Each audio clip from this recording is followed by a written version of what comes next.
بیا خو مونږ ډېر وخت قرآن ته ورکو ځکه د قرآن او د رمضان په خپلو کې تعلق دی او د دې قرآن سره خپل تعلق جوړو به انشاءالله العزیز وعده ده ما سره او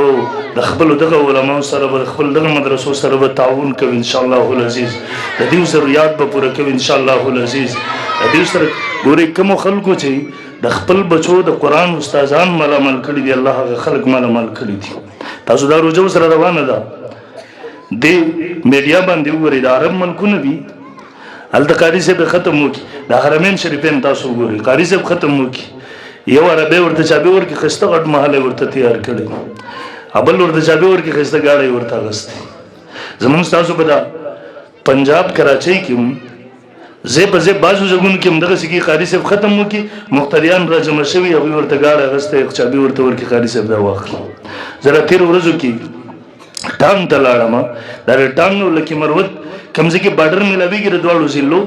غرونه دي دلته موږ راغلو انتهایي پسمانده علاقې مولانا انور صاحب هغه علاقې کې لویه مدرسه ده دیم ما سره مخکې تلو ما ته په لاره قصه کوله والله خلک ډېر دینداره خلک دي غریب پسمانده خلک دي لیکن دومره مینه کوي د قرآن سره د علماو طلباو سره ما ته ویل په روزي کې ورته صرف یو حافظ قرآن موږ رالیږو یو طالب دی زموږ د مدرسې هغه ورته قرآن هغه اوري ول صرف د تراویح ختم ورته کوي والله خلک دومره مینه کوي ته مدرسې ته ورته راځي او ول وسه ورته ویلي دي چې حافظ صاحب پاسپورت جوړ کړي چې عمرې ته دی ولیکو زمونږ ستاسو حافظ صاحب قرآن واورئ موږ 1500 روپۍ ورکوو زر پیرې تپوس کوو چې دا به جایز دي که جایز باندې نو که هغه ستانه نه دي غوښتي د هغه سره په نیت کې هم نشته دی هغه قرآن واړو ته له خپل طرف نه کورونه ورکوو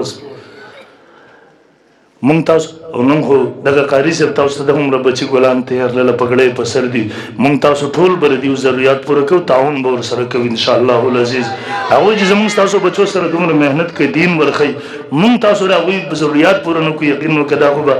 ډېره هغه کمزوري وي نو مونږ تاسو به کمزوري نه کوو د دې مدرسو سره به محبت ساتو د دې علما کرامو ملګرتیا به کوو او خپل بچي به هم رالیږو په خپله به هم قرآن مجید ته وخت ورکوو انشاءالله العزیز ورکوو به انشاءالله ما سره د چا وعده ده د دواړه لاسونه را سره اوچت کړي وعده ده انشاءالله